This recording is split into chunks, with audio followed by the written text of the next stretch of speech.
Quel est le véritable bien et quel est le véritable mal? Genèse 3, versets 10 à 24. Il répondit, « J'ai entendu ta voix dans le jardin et j'ai eu peur parce que je suis nu et je me suis caché. » L'Éternel Dieu dit, « Qui t'a appris que tu es nu? Est-ce que tu as mangé de l'arbre dont je t'avais défendu de manger ?» L'homme répondit, « La femme que tu as mise auprès de moi m'a donné de l'arbre et j'en ai mangé. » Et l'Éternel Dieu dit à la femme, « Pourquoi as-tu fait cela ?» La femme répondit, « Le serpent m'a séduite et j'en ai mangé. » L'Éternel Dieu dit au serpent, « Puisque tu as fait cela, tu seras maudit entre tout le bétail et tous les animaux des champs. Tu en marcheras sur ton ventre et tu mangeras de la poussière tous les jours de ta vie. Je mettrai inimitié entre toi et la femme, entre ta postérité et sa postérité. Celle-ci t'écrasera la tête et tu lui écraseras le talon. » Il dit à la femme, « J'augmenterai la souffrance de tes grossesses, tu enfanteras avec douleur, et tes désirs se porteront vers ton mari, mais il dominera sur toi. » Il dit à l'homme, « Puisque tu as écouté la voix de ta femme et que tu as mangé de l'arbre au sujet duquel je t'avais donné cet ordre, tu ne mangeras point. Le sol sera maudit à cause de toi. C'est à force de peine que tu en tireras la nourriture tous les jours de ta vie. Il te produira des épines et des ronces et tu mangeras l'herbe des champs. C'est à la sueur de ton visage que tu mangeras du pain, jusqu'à ce que tu retournes dans la terre d'où tu as été pris, car tu es poussière et tu retourneras dans la poussière. » Adam donna à sa femme le nom d'Ève, car elle a été la mère de tous les vivants. L'Éternel Dieu fit à Adam et à sa femme des habits de peau et il les revêtit. L'Éternel Dieu dit, « Voici l'homme est devenu comme l'un de nous pour la connaissance du bien et du mal. Empêchons-le maintenant d'avancer sa main, de prendre de l'arbre de vie, d'en manger et de vivre éternellement. » L'Éternel Dieu le chassa du jardin d'Éden pour qu'il cultivât la terre d'où il avait été pris. C'est ainsi qu'il chassa Adam et il mit à l'orient du jardin d'Éden les chérubins qui agitent une épée flamboyante pour garder le chemin de l'arbre de vie. La nourriture de Satan. Quelles ont été les conséquences de la chute d'Adam et Ève? Aujourd'hui, je voudrais que nous nous focalisions sur cette question alors que je partage la parole de Dieu avec vous. Alors qu'Adam et Ève ont chuté, tentés par Satan, Dieu a maudit le diable et l'homme. Adam, Ève et Satan ont tous été maudits. Pour le serpent, Dieu a dit, « Tu seras maudit entre tous les bétails et tous les animaux des champs. Tu marcheras sur ton ventre et tu mangeras de la poussière tous les jours de ta vie. » Donc à partir de là, nous pouvons voir que le serpent a été maudit par Dieu et il ne rampait pas sur le sol. C'est comme le résultat de la tentation d'Adam et Ève pour les faire chuter que le diable en est venu à manger la poussière tous les jours de sa vie et à ramper sur son ventre. Et parce que de cette façon Satan est devenu l'ennemi de Dieu. Satan était à l'origine un ange dont l'orgueil l'a conduit à la chute, mais maintenant il a été maudit encore plus parce qu'il a tenté l'homme et l'a fait pécheur. Dieu a créé les êtres humains afin d'en faire son propre peuple, mais pour miner cela, le diable les a tentés et a fait d'eux des pécheurs, les incitant à se lever contre Dieu. Par conséquent, Dieu a interdit à Satan de recevoir les bénédictions du ciel. Tout comme le diable a été maudit le faisant manger la poussière, il a fait maintenant que l'humanité vive selon les désirs de la chair. C'est ce que l'ange tombé du ciel fait aux gens. Il les fait suivre les désirs de la chair et il les pousse dans leurs désirs charnels et se nourrit de leurs péchés. Satan œuvre dans les péchés commis par l'humanité et s'en délecte. Les serviteurs de Satan aussi incitent les gens à la luxure et se nourrissent de leurs péchés. Par exemple, les serviteurs de Satan prétendent que les gens peuvent être guéris de leur maladie ou devenir riches s'ils croient en Jésus. Satan suscite la convoitise charnelle dans le cœur des gens pour les faire pécher, et par ce moyen il atteint son objectif qui est la mort. Tout comme Dieu dit à Satan, « Serpent, parce que tu as tenté Adam et Ève et les as fait chuter, tu ramperas maintenant sur ton ventre et tu mangeras la poussière tous les jours de ta vie. » Les serviteurs du diable sont maudits exactement comme Dieu l'a maudit. Est-ce que les serpents ne vivent réellement que de poussière? Ne se nourrissent-ils pas de grenouilles et autres? Pourtant Dieu avait clairement dit aux serpents de manger la poussière. Alors est-ce que cela signifie que la parole de Dieu soit fausse? Non, cela ne signifie pas que la parole de Dieu soit quelque peu erronée. Pour Satan qui a pris l'apparence du serpent et qui a effectivement défié Dieu, Dieu lui a dit de manger la poussière tous les jours de sa vie. Tu iras maintenant sur les gens charnels et tu te nourriras de leur luxure. C'est ce que Dieu a dit à Satan, et Satan en effet se nourrit de la luxure de l'humanité. Avant qu'il chute, Satan était nourri de pain spirituel à l'époque de son statut élevé, mais maintenant il a été rabaissé d'un tel statut élevé et spirituel et est entré dans les êtres humains pour se nourrir de leurs plaisirs humains et de leur luxure. Le diable ne sait que trop bien que pour faire son pain en abondance, la cupidité des gens doit être poussée au maximum. C'est pourquoi il incite les gens avec ses paroles trompeuses, qui leur semblent que s'ils comblent les désirs de leur chair, promettant que s'ils croient en Jésus, qu'ils deviendront riches, que leurs entreprises prospéreront, qu'ils iront dans une bonne école, qu'ils rencontreront de bons conjoints et ainsi de suite. En d'autres termes, le diable se nourrit actuellement sur les cœurs pécheurs de ceux qui suivent ses mensonges. Sur quelle sorte de personnes Satan va et œuvre? L'endroit où le diable peut travailler est le cœur de ceux qui n'ont pas encore reçu la rémission de leurs péchés. Autrement dit, le diable se nourrit de la convoitise de la chair, poursuivi par ceux qui n'ont pas reçu la rémission de leurs péchés.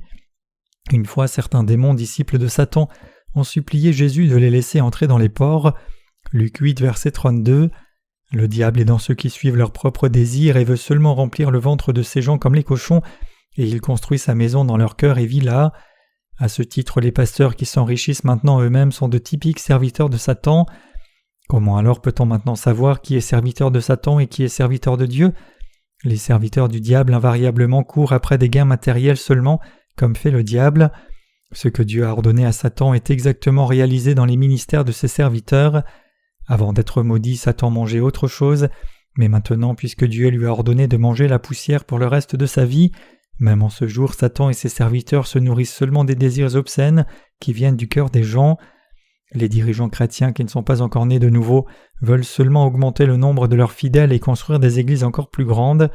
Ils cherchent aveuglément à avoir autant de choses du monde que possible, tellement leur église doit être la plus grande et leur congrégation la plus nombreuse. En revanche, le né de nouveau qui croit dans l'évangile de l'eau et de l'esprit ne se nourrit pas seulement des désirs de la chair. Le juste se nourrit de la parole de Dieu et il mange le pain de vie par la foi. Bien sûr, même le juste mange le pain de vie physique, mais il se languit de manger la parole de Dieu qui est le pain de vie. Ceci est en contraste avec les serviteurs du diable qui ne mangent que de la poussière. Alors que le né de nouveau mange deux choses à la fois, ceux qui ne sont pas nés de nouveau se nourrissent seulement de poussière. Se nourrir de la poussière seulement signifie se nourrir seulement des choses du monde. Les serviteurs de Satan, c'est-à-dire ceux qui ne sont pas nés de nouveau, singulièrement suivent les désirs de la chair seulement, et ils sont en concurrence pour voir qui mange le plus de poussière. Maintenant Satan est devenu l'ennemi de Dieu et Dieu lui dit « Je mettrai inimitié entre toi et la femme, entre ta descendance et sa descendance. Celle-ci t'écrasera la tête et tu lui écraseras le talon. » Genèse 3, verset 15. En d'autres mots, Dieu a mis inimitié entre Satan et l'humanité. Il fut un temps où le serpent et l'humanité étaient des amis. Ils étaient amis l'un l'autre et jouaient ensemble. Mais après que Satan soit entré dans le serpent et ait fait manger aux humains de l'arbre de la connaissance du bien et du mal, l'inimitié est venue entre Satan et l'humanité. Notre Seigneur est venu comme descendant de la femme et a détruit la puissance de Satan. Dieu dit « Jésus naîtra en tant que descendant de la femme et viendra comme le Sauveur, et tu vas essayer d'écraser son talon, mais il t'écrasera la tête en détruisant la puissance de tous les péchés que tu as répandus. Il éradiquera la mort, la malédiction qui a été mise sur l'humanité quand Adam et Ève ont péché. Il vaincra le monde et nous donnera la victoire. Tout ceci a été accompli à présent. Lorsque le talon est écrasé, on ne peut pas poser son pied sur le sol. Satan est allé jusqu'à crucifier Jésus à mort, mais sur la croix, Jésus a foulé aux pieds la tête de Satan. Depuis longtemps, Jésus a été crucifié à mort, il a pris tous les péchés du monde en étant baptisé par Jean-Baptiste.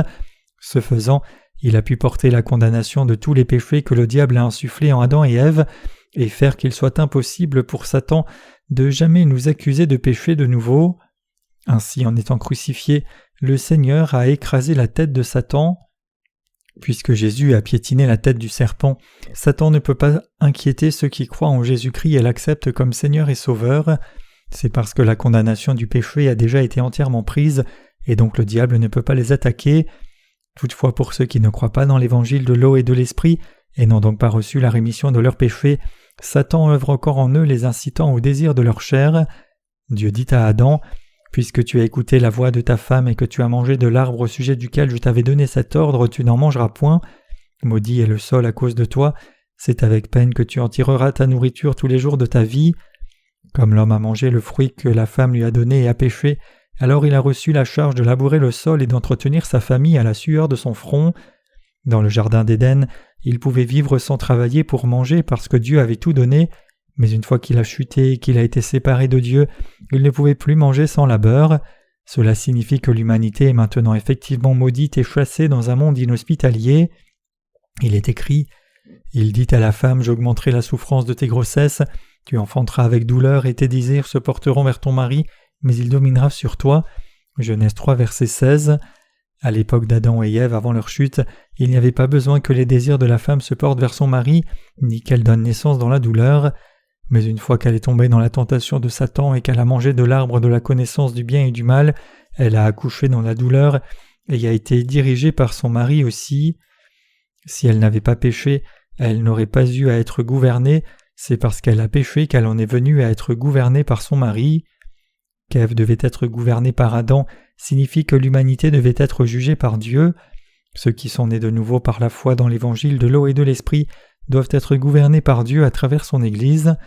Quiconque est né de nouveau doit languir après le Seigneur et il doit être dirigé par son Église. Ceux qui ne sont pas gouvernés par l'Église de Dieu et n'ont aucun désir de participer volontairement au travail de l'Église pour servir le Seigneur ne peuvent pas être gouvernés par Dieu ni recevoir ses bénédictions spirituelles. De telles personnes ne peuvent pas demeurer dans l'Église jusqu'à la fin. Nous avons besoin de réaliser ce que la parole de Dieu dit. Dieu a dit que les femmes devaient être gouvernées par les hommes et donner naissance dans la douleur, et il a dit que les hommes obtiendraient le fruit de leur labeur pour ne manger qu'à la sueur de leur front. Tout cela a été réalisé tant sur le plan physique que spirituel, comme c'était écrit dans la Bible. Nous avons été sauvés grâce au travail de Jésus-Christ, et les hommes doivent travailler pour soutenir leur famille. Il est écrit « Il te produira des épines et des ronces et tu mangeras l'herbe des champs. C'est à la sueur de ton visage que tu mangeras du pain, jusqu'à ce que tu retournes dans la terre d'où tu as été pris, car tu es poussière et tu retourneras dans la poussière. » Genèse 3, versets 18 à 19. Le fait même qu'Adam et Ève aient été chassés du jardin d'Éden est en lui-même une souffrance. Vivre dans ce monde, c'est marcher sur un terrain épineux. C'est très fatigant de mener une vie dans ce monde inhospitalier. Il n'y a pas un seul jour qui est totalement agréable.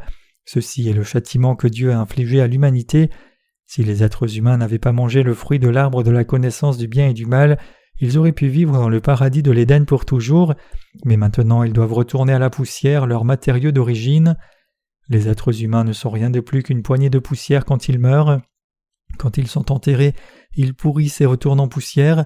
En fait, les êtres humains sont complètement futiles dans la mesure où leur chair est concernée. Tout comme un poisson pourri est mangé par les vers et retourne à la poussière, il n'y a rien de durable dans la chair de l'humanité. L'origine de la chair de l'humanité est à la nature et elle doit retourner à la nature sans laisser de traces. Il y a seulement des épines et des chardons dans ce monde. Dans le difficile chemin de la vie, les gens sont blessés par les épines et les chardons, mais doivent-ils réellement subir toutes ces plaies ? Non, ce n'est pas nécessaire. S'ils reçoivent la rémission de leurs péchés par la foi dans l'évangile de l'eau et de l'esprit donné par Dieu, tous leurs problèmes seront résolus. Cependant, ceux qui ne reçoivent pas la rémission de leurs péchés doivent continuer à lutter contre les épines et les chardons tout au long de leur vie. Parce que de nombreuses personnes ne connaissent pas encore l'évangile de l'eau et de l'esprit, n'ont pas reçu la rémission de leurs péchés et vivent selon les désirs de leur chair seulement, elles ne peuvent pas éviter de se heurter les unes les autres, se blessant et s'infligeant des souffrances les unes les autres. Le bonheur n'est pas là pour ceux qui ne sont pas nés de nouveau, peu importe la façon dont ils peuvent désespérément le rechercher. Ils éludent ici et là, essayant d'éviter les épines et les chardons, mais ils continuent à se piquer tout le temps et ils vivent se blessant et saignant continuellement. À moins que quelqu'un ne naisse de nouveau par la foi dans l'évangile de l'eau et de l'esprit, il doit vivre dans un tel monde jusqu'à la fin. Par conséquent, en plaçant votre foi dans l'évangile de l'eau et de l'esprit, vous devez échapper à la souffrance du monde rempli d'épines et de chardons. Il n'y a désormais plus aucun besoin de courir après un vain bonheur dans ce monde douloureux et épuisant.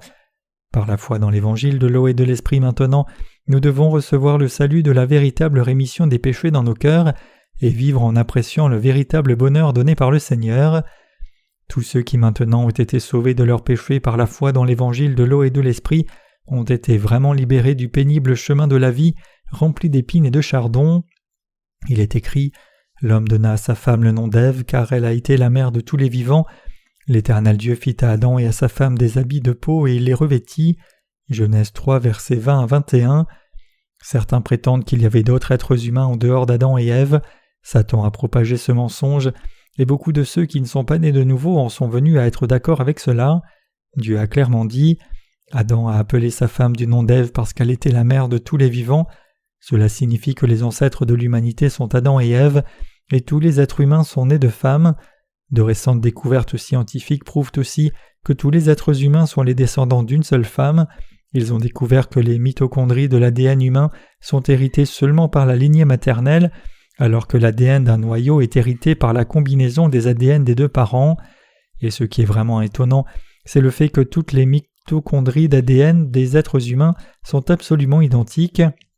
C'est la preuve positive que tous les êtres humains, qu'ils soient de couleur ou blancs, sont les descendants d'une seule femme du nom d'Ève. Toutefois, certaines personnes continuent à dire que Dieu a fait d'autres personnes avant qu'il ait fait Adam et Ève. Cette revendication est défendue même par une célèbre organisation de mission. Ils affirment qu'Adam et Ève sont les représentants des êtres humains que Dieu a créés au commencement du monde. Ils affirment cela sur la base que la Bible est écrite selon le soi-disant principe de représentatif. C'est complètement absurde.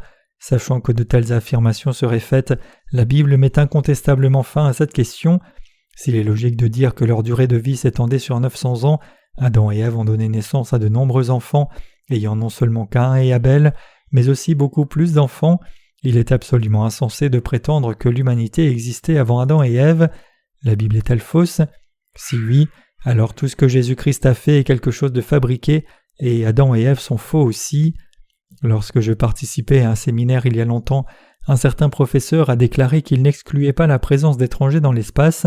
Alors je lui ai dit, s'il y a des étrangers, cela signifie alors qu'il y a des humains qui vivent quelque part dans l'espace, ailleurs que sur la planète Terre. Il a dit oui, et je lui ai demandé, où cela est-il écrit dans la Bible? À cela, il a seulement réitéré sa conviction sans fournir aucune preuve biblique. Alors je lui ai demandé encore une fois, la Bible dit, car Dieu a tant aimé le monde qu'il a donné son Fils unique, alors quelle est la raison pour laquelle Jésus est né en particulier sur cette planète Terre? Le professeur est alors resté muet.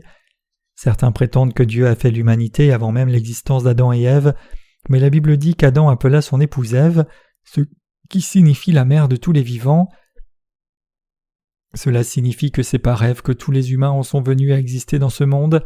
Au commencement, Dieu fit une femme à Adam qu'il tira de sa côte, et Ève était son nom. Grâce à Adam et Ève, nous sommes nés dans notre chair sur cette terre, et à travers Jésus-Christ, nous sommes nés de nouveau par la foi dans l'évangile de l'eau et de l'esprit. Qui est la mère de tous les vivants sur cette planète Terre? C'est Ève. L'humanité n'existait pas avant Adam et Ève, il pouvait y avoir eu des anges. Bien que la Bible ne décrive pas comment Dieu a créé les anges y apparaissent fréquemment, et il est écrit que l'ange déchu est entré dans le corps du serpent et œuvra. Les justes ont une base solide et cette foi est fondée sur la parole de vérité de Dieu. Même si Satan tente de miner la base de notre foi, Dieu l'a rendue solide avec sa parole de vérité. Les habits de peau que Dieu a fait pour nous et dont il nous revêtit. Genèse 3, verset 21 dit « L'Éternel fit à Adam et à sa femme des habits de peau et il les revêtit. » Pour Adam et Ève qui ont chuté, Dieu a fait des habits de peau et les en a vêtus. Cela signifie que Dieu a revêtu les gens avec la rémission du péché. Pour préparer des habits de peau, l'agneau doit mourir. La Bible dit que sans effusion de sang, il n'y a pas de rémission du péché. Hébreux 9, verset 22. Le salaire du péché, c'est la mort, et comme l'agneau est mort pour l'expiation, il a payé le salaire et nous a revêtus de sa vie, du salut et de la grâce. Bien que Satan ait dit à Adam et Ève de faire et de mettre des vêtements de feuilles de vigne, Dieu les a vêtus de vêtements de peau. Alors que le diable fait la religion, Dieu fait le salut, et il nous a vraiment tous revêtus du salut. C'est par Jésus-Christ que nous recevons la rémission de nos péchés avec l'évangile de l'eau et de l'esprit. Bien que les gens pêchent, par la foi dans la parole de Dieu de l'évangile de l'eau et de l'esprit, ils sont sans péché et donc il n'y a plus de condamnation du péché. Comparer les vêtements faits de feuilles de vigne par l'homme avec les vêtements faits de peau par Dieu. Les jupes faites de feuilles de vigne se déchirent facilement et quand elles sont exposées au soleil, elles sèchent et se rompent. Qu'en est-il des vêtements de peau? Peu importe combien le soleil peut brûler, ils ne se déchirent pas. Il n'y a pas de vraie vie dans les religions de ce monde, mais seule l'hypocrisie de l'humanité abonde. Les religieux sont ceux qui essayent de dissimuler leurs péchés avec leurs bonnes actions. Cependant, les actes hypocrites de l'humanité disparaissent avec le temps, et à la fin seulement les péchés sont révélés comme un corps mis à nu. Voilà ce qu'est la vie de l'humanité religieuse. Avec l'évangile de l'eau et de l'esprit, Dieu nous a habillés avec les vêtements du salut pour la rémission de nos péchés. Il nous a vêtus avec des vêtements de peau spirituelle. Alors que nous ne pouvions être sauvés, Dieu nous a vêtus avec les vêtements du salut. Il a envoyé Jésus-Christ et lui a fait accomplir l'évangile de l'eau et de l'esprit. Pour ce faire, Dieu a rendu tous ceux qui croient dans l'évangile de l'eau et de l'esprit pour toujours sans péché. Mes chers croyants, y a-t-il du péché dans vos cœurs? Bien qu'Adam et Ève aient péché, une fois qu'ils ont mis les vêtements de peau faits par Dieu, ils n'ont plus été honteux. Comme cela, les descendants d'Adam et Ève peuvent recevoir la rémission de leurs péchés en croyant dans l'évangile de l'eau et de l'esprit accompli par Jésus-Christ. Genèse 3, versets 22 à 23 dit « L'Éternel Dieu dit, Voici l'homme est devenu comme l'un de nous pour la connaissance du bien et du mal. Empêchons-le maintenant d'avancer sa main, de prendre de l'arbre de vie, d'en manger et de vivre éternellement. » L'Éternel Dieu le chassa du jardin d'Éden pour qu'il cultivât la terre d'où il avait été pris. Ici il est écrit « Voici l'homme est devenu comme l'un de nous pour la connaissance du bien et du mal. » Il a également été dit dans Genèse 3, verset 5 « Mais Dieu sait que le jour où vous en mangerez, vos yeux s'ouvriront et vous serez comme lui, des dieux connaissant le bien et le mal. » Que l'humanité soit parvenue à connaître le bien et le mal est une malédiction. Que l'homme en soit venu à avoir une norme du bien et du mal n'est pas mauvais en soi, mais la norme du bien et du mal est quelque chose qui est fixé par Dieu, et par conséquent il faut discerner le bien et le mal correctement. Aucun être humain ne peut définir le bien et le mal par lui-même.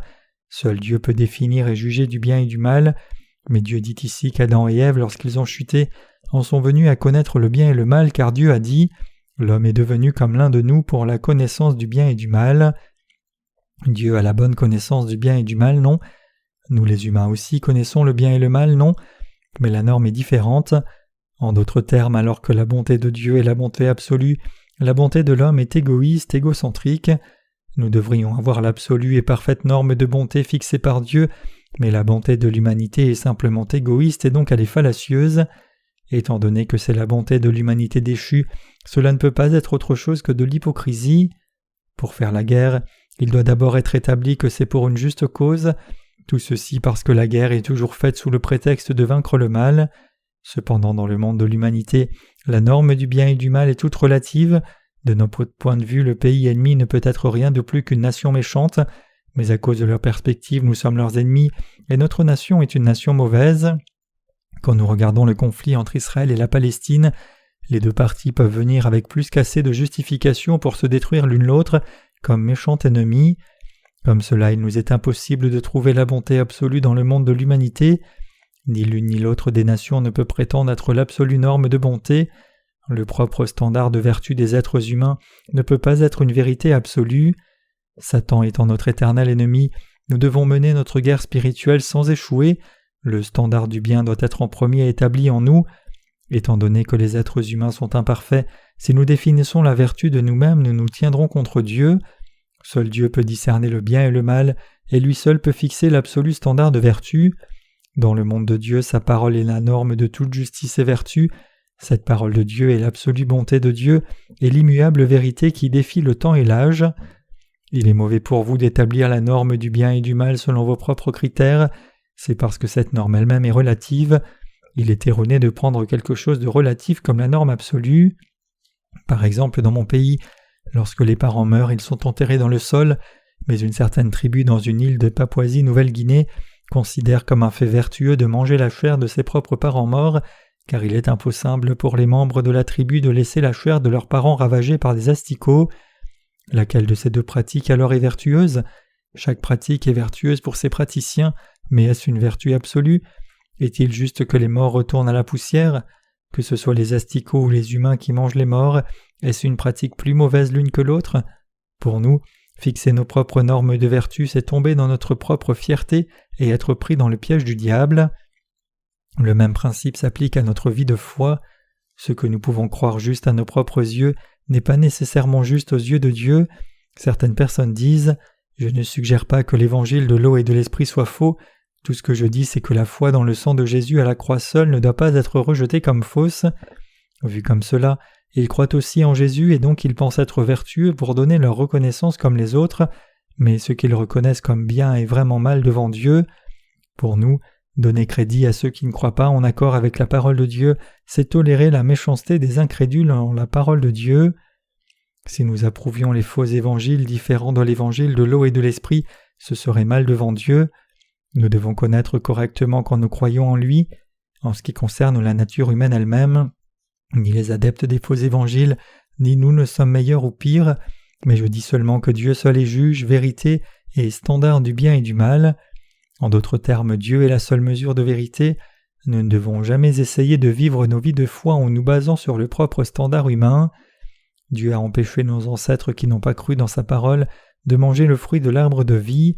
L'arbre de vie était au milieu du jardin d'Éden, comme dit Genèse 2, verset 9. L'Éternel Dieu fit pousser du sol les arbres de toute espèce, agréables à voir et bons à manger, et l'arbre de la vie au milieu du jardin et l'arbre de la connaissance du bien et du mal. Dieu avait prévu qu'Adam et Ève mangent de l'arbre de la vie et vivent éternellement. Au lieu de cela, Adam et Ève ont mangé de l'arbre de la connaissance du bien et du mal. Pourquoi ? Parce qu'ils ont été tentés par Satan et ils sont tombés dans cette tentation et ont mangé le fruit défendu.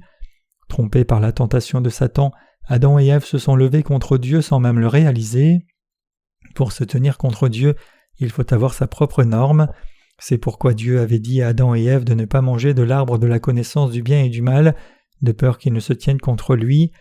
Cependant pour Satan, Adam et Ève ne pouvaient se tenir contre Dieu que s'ils en venaient à avoir le propre standard fallacieux du bien et du mal, et c'est pourquoi il les a incités à manger de l'arbre de la connaissance du bien et du mal. Pourquoi les gens défient Dieu ? C'est parce qu'ils ont leur propre norme du bien et du mal qu'ils défient Dieu. À la Pâque de cette année, un certain leader chrétien en Corée a fait valoir dans un journal écrit comme suit. Même aujourd'hui, quelques personnes parlent encore de l'enlèvement. Dieu est bon aussi, comment notre Dieu si bon peut-il être si étroit d'esprit pour enlever seulement ses croyants au ciel ? Après le second concile du Vatican, 1962 à 1965, l'Église catholique a déclaré « Il n'y a de salut en dehors de l'Église ». Qu'est-ce que cela signifie ? Cela signifie que toute personne peut obtenir la vie éternelle dans le ciel, quelle que soit la religion qu'elle pourrait croire, tant que cette personne croit consciencieusement. Ceci est une déclaration en faveur de ce que l'on appelle le pluralisme religieux. Désormais, de nombreux théologiens protestants sont aussi d'accord que le salut se trouve dans toutes les religions, mais que dit la parole de Dieu ? Elle dit que le salut ne peut jamais être atteint en dehors de Jésus, car il est écrit « Il n'y a sous le ciel aucun autre nom donné parmi les hommes par lequel nous devions être sauvés ». Acte 4, verset 12. Par conséquent, bien que les pensées de l'homme puissent sembler vertueuses de ne pas dénoncer les autres religions, mais d'approuver chacune, ce fait est un grand fléau qui conteste directement la parole de Dieu et condamne Dieu comme un Dieu intolérant et égoïste. De telles croyances sont sorties de nulle part, mais tout le standard du bien et du mal est fixé par cela, c'est-à-dire un standard instinctif. Puisque les gens comme cela ont leurs propres normes du bien et du mal fixées par eux-mêmes, ils vivent en se tenant contre la justice de Dieu. Lorsque nous prêchons l'évangile de l'eau et de l'esprit aux gens, ils disent « Tous ces gens depuis longtemps qui n'ont jamais entendu l'évangile de l'eau et de l'esprit vont aller en enfer alors ?» Ou cela signifie alors que tous ces nombreux chrétiens iront en enfer, et ils rejettent catégoriquement le véritable évangile, disant que si c'est ce qu'est la justice de Dieu, ils refusent d'y croire. En tout cela, c'est parce que l'humanité a déjà mangé de l'arbre de la connaissance du bien et du mal, que les êtres humains ont leurs propres normes en fonction de chacun. Ceux qui discernent le bien et le mal selon leurs propres normes et insistent obstinément ne peuvent pas recevoir la rémission de leurs péchés, car ils ne peuvent pas croire dans l'évangile de l'eau et de l'esprit, même quand il leur est prêché. Même pour ceux qui croient dans l'évangile de l'eau et de l'esprit, s'ils continuent à conserver leurs propres normes du bien et du mal, cela en soi est un grand péché devant Dieu, et ils finiront par quitter l'Église de Dieu. Nous les humains n'avons pas la norme absolue du bien et du mal, c'est Dieu seul qui a le pouvoir d'établir la norme absolue du bien et du mal. C'est Dieu qui décide ce qui est bien et ce qui est mal. La perspective humaine ne peut pas être le standard du bien et du mal. Même les serviteurs de Dieu, s'ils laissent la parole de Dieu, ne peuvent pas discerner ce qui est absolument bien et ce qui est absolument mal. Ce n'est que lorsque les serviteurs de Dieu se réfèrent à sa parole que ceux-ci peuvent aussi juger ce qui est bien et ce qui est mal. Notre standard du bien et du mal doit être établi correctement. Par exemple, est-il bien ou mal que ceux qui ne sont pas nés de nouveau fassent douter des serviteurs de Dieu et empêchent ainsi que les autres croient dans la parole prêchée par eux ? Lorsque nous examinons cela minutieusement basé sur la parole de Dieu, c'est mal. Il est mal de juger les nés de nouveau frères et sœurs ou les serviteurs de Dieu. Dieu juge basé sur sa parole. Parce que l'humanité a mangé de l'arbre de la connaissance du bien et du mal, dès le début les êtres humains ont leur propre norme du bien et du mal, mais cette norme ne discerne ni ce qui est vraiment bien ni ce qui est vraiment mal. Nous sommes enclins à tomber dans notre propre norme du bien et du mal. Toutefois, il est indispensable pour nous de prendre la parole de Dieu comme véritable norme du bien et du mal. Notre standard de la vertu doit être fixé en fonction de ce que Dieu appelle bien ou mal. Tout en faisant l'œuvre de Dieu, moi aussi je suis souvent têtu sur la question « Qu'est le bien ? Qu'est-ce que la parole de Dieu dit ? Dieu est heureux lorsque l'évangile de l'eau et de l'esprit est prêché, mais que devons-nous faire pour parfaitement proclamer l'évangile ? Serait-il préférable pour chacun de nous de prêcher l'évangile individuellement, ou ne serait-il pas préférable de le diffuser ensemble ? Quel serait le mieux pour prêcher l'évangile ? Et Dieu est aussi heureux de l'ordre, mais comment doit-on établir l'ordre dans l'Église ? Comment doit-on servir le Seigneur ? Ce sont quelques-unes des questions auxquelles j'ai souvent pensé. À travers sa parole, Dieu a clairement indiqué que le né de nouveau doit répandre l'évangile de l'eau et de l'esprit, uni à l'Église de Dieu et à ses serviteurs, car il est très probable que nous puissions suivre notre propre cupidité si chacun de nous répand l'évangile individuellement. Comme je suis le Seigneur, je me rends compte à quel point mes pensées ont souvent été fausses. En lisant la parole de Dieu, je réalise « Oh, mes pensées sont en effet mauvaises et seule la parole de Dieu est bonne. » Si vous mettez une paire de lunettes bleues, le monde sera bleu, mais si vous mettez une paire de lunettes rouges, le monde sera alors rouge. La même situation se présente différemment selon la façon dont vous la regardez. Rien n'est pareil. Cependant, lorsque vous mettez les lunettes de Dieu, le bien et le mal sont clairement discernés. Avez-vous compris ce que je veux dire ? J'ai vu jour après jour, selon ma propre expérience, que ce qui peut sembler vertueux humainement est mal aux yeux de Dieu, et que ce qui peut être mal humainement est bien aux yeux de Dieu. Mes chers croyants, ce qui est bien et ce qui est mal ne peut être discerné que selon la parole de Dieu. Par conséquent, c'est quand nous avons foi dans la parole de Dieu que nous pouvons nous engager sur la voie vertueuse et éviter le mauvais chemin. La philosophie, en fait, n'est rien de plus qu'un exercice intellectuel qui exprime ce qui est simple de façon très compliquée. Un concept simple alors défini par les philosophes qu'ils transforment en concept métaphysique abstrait, obscur, compris par presque personne. En revanche, la Bible, qui est la parole de Dieu, est simple et claire. En d'autres termes, le bien et le mal sont clairement identifiés, vus par les yeux de Dieu, mais vus par les yeux des humains, tout semble différent en fonction de la couleur des lunettes. Lorsque vous regardez au travers de la parole de Dieu, ce qui est blanc est en effet vu blanc, et ce qui est noir est vu noir. C'est lorsque nous regardons avec la parole de Dieu que le bien et le mal sont clairement identifiés. Nous devons examiner tout avec les yeux de Dieu, et nous devons percevoir tout avec le cœur de Dieu, par notre foi en Dieu, en l'évangile de vérité de l'eau et de l'esprit. C'est alors seulement que nous pouvons discerner et voir clairement. Les gens sont trop étroits d'esprit.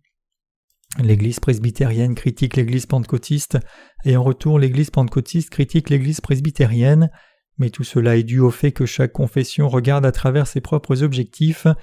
Cependant, lorsque nous regardons à la parole de Dieu, toutes les pensées de l'humanité sont toujours fausses, et seul Dieu est le plus vertueux, et ce que Dieu appelle mal est en effet mal. Tout cela se discerne clairement. La norme de Dieu du bien et du mal est absolue et immuable. Toutes normes du bien et du mal qui sont différentes de la norme de Dieu viennent toutes des religions du monde. Dieu ne permet pas à quelqu'un qui a sa propre norme du bien et du mal d'entrer dans le royaume des cieux. Ce sont ceux qui abandonnent leur propre norme du bien et du mal et croient dans l'évangile de l'eau et de l'esprit en accord avec la parole de Dieu, à qui Dieu permet d'entrer dans son royaume, et il leur dit de manger de l'arbre de vie. À travers le passage des Écritures d'aujourd'hui, vous en êtes venus à réaliser à quel point vous êtes redevables à votre propre standard du bien et du mal. Dans nos vies trop souvent, nous avons vu de nos propres yeux cyniques ou jugé avec parti pris selon notre propre norme. Cependant Dieu dit « Le juste vivra par la foi ». Les nés de nouveau justes qui croient dans l'évangile de l'eau et de l'esprit ont seulement mis de côté leurs propres normes et vivent leur foi dans le Seigneur. Il est écrit « L'Éternel Dieu le chassa du jardin d'Éden pour qu'il cultivât la terre d'où il avait été pris. C'est ainsi qu'il chassa Adam, et il mit à l'orient du jardin d'Éden les chérubins qui agitent une épée flamboyante pour garder le chemin de l'arbre de vie. » Genèse 3, versets 23 à 24. Il est dit ici que Dieu chassa Adam et Ève parce qu'ils en sont venus à avoir leurs propres normes du bien et du mal, et puis Dieu a placé des chérubins et une épée de feu qui tournoient pour garder le chemin de l'arbre de vie. Dieu a ouvert le chemin seulement à ceux qui n'ont pas un standard du bien et du mal différent du standard de Dieu et qui obéissent à la parole de Dieu de sorte qu'ils seront les seuls à pouvoir manger de l'arbre de vie. Et avec l'épée de feu, Dieu condamne ceux qui ont leur propre standard du bien et du mal et qui essaient d'entrer. En d'autres termes, Dieu a établi que ceux qui ont leur propre standard du bien et du mal et non la parole de Dieu seraient jetés en enfer. Ainsi ceux qui ne mangent pas chacune et toute la parole de Dieu ne pourront jamais manger de l'arbre de vie, au contraire ils seront condamnés par Dieu. Quand nous disons lorsque nous prêchons l'Évangile que celui qui a du péché sera jeté en enfer, les gens nous disent « Comment pouvez-vous dire une telle chose aussi méchante ?» Ils disent « Dieu ne peut pas envoyer les gens en enfer à cause de leurs péchés car Dieu est amour. Je ne crois pas que le Dieu d'amour fera cela. » Ils disent cela parce qu'ils ont péché et qu'ils ont vraiment peur de leur état de pécheur. Ceux qui ont péché mais ne croient pas dans l'Évangile de l'eau et de l'Esprit, en dépit du fait qu'il est entendu, sont ceux qui ont leurs propres normes du bien et du mal. Ils refusent obstinément d'accepter l'Évangile de l'eau et de l'Esprit. Au contraire, pour les justes qui proclament qu'ils n'ont pas de péché parce qu'ils croient dans l'Évangile de l'eau et de l'Esprit, ils disent « Comment pouvez-vous ne plus avoir de péché puisque vous commettez encore des péchés ?» Aussi, ils font valoir que c'est naturel pour chacun d'avoir du péché et qu'il faut implorer Dieu de pardonner les péchés personnels tous les jours à travers des prières de repentance comme un acte vertueux. Cependant, que tous les pécheurs doivent être jetés en enfer est la juste loi de Dieu. Si quelqu'un a péché, il sera inévitablement jeté en enfer. Ayant fait une épée de feu, Dieu le jugera, il le condamnera avec l'épée de feu. Lorsque nous prêchons l'Évangile de l'eau et de l'Esprit, nous disons aux gens « Si vous avez du péché, vous irez en enfer » et c'est effectivement ce que Dieu dit. Ce n'est pas quelque chose que nous prêchons de nous-mêmes, mais c'est ce que Dieu lui-même a dit.